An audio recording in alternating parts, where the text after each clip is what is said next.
Here we are at the last section of the wind awareness part of the hub pages for kiteboarding, and we're going to discuss quickly quality and speed of the wind. These are shorter categories, so I push them together and hopefully I can go through them a lot quicker.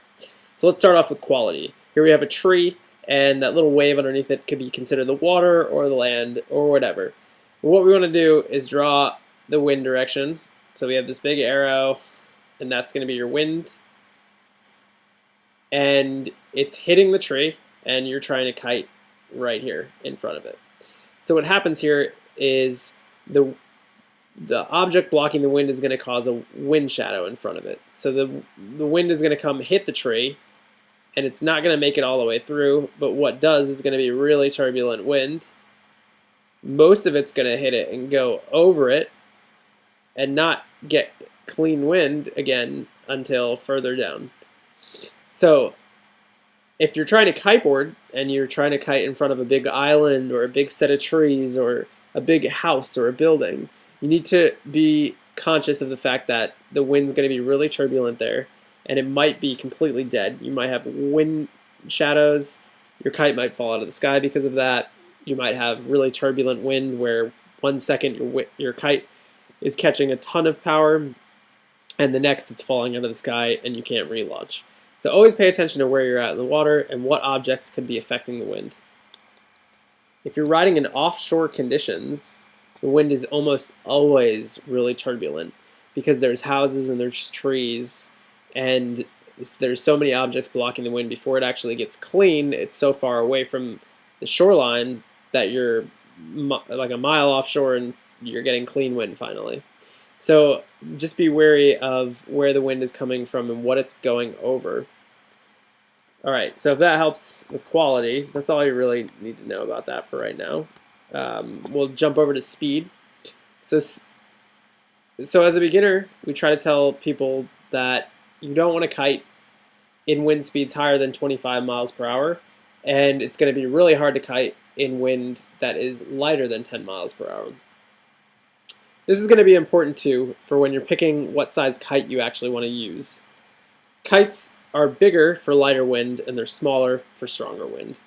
So for example, if I had two kites, one being a 12 meter and the other being a 9 meter, I would fly my 9 meter when the wind is closer to 25 or 30 miles per hour, and I would fly my 12 meter when the wind is anywhere from 12 to 20 miles per hour, and I'd probably say 20 to 30 for my 9.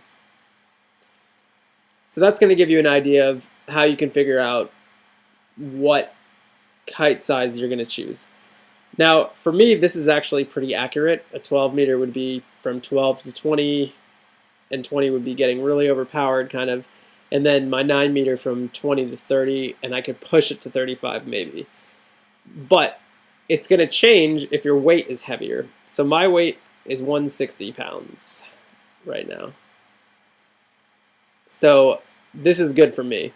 But if somebody starts to weigh 20 pounds more than me, they're probably going to need a 14 meter kite, where I'm going to need a 12 meter kite, and they're going to use a 11 meter kite where I use a 9 meter kite. So everything changes about the size with the kite size in consideration to the speed. Now, what you should also know when you're going to pick gear out is that it's important to figure out your body weight and kite size for what wind you want to fly in, because your board size is actually going to matter just as much as your kite size. For example, I'm not sure if I explained that great, but for example, let's say we have a 160 pound rider and we have a 180 pound rider, and we're both on 12 meter kites. So 160 pound rider on a 12 meter and a 180 pounder on a 12 meter. We can actually ride in the same wind speed from 12 to 20 miles per hour, as long as the heavier rider had a larger board and the lighter rider had a normal, moderately sized board. So the bigger the board, the more surface area and the more power you have. So that's also important when you're thinking about speed, kite sizes, and all of that together. But for now, don't pay attention to all of that details, because all you really need to know is to be a safe beginner kiteboarder. You don't want to go out in winds that are over 20 miles per hour, and 25 would be pushing it, but you could probably do it as a beginner, and you should be all set for speed.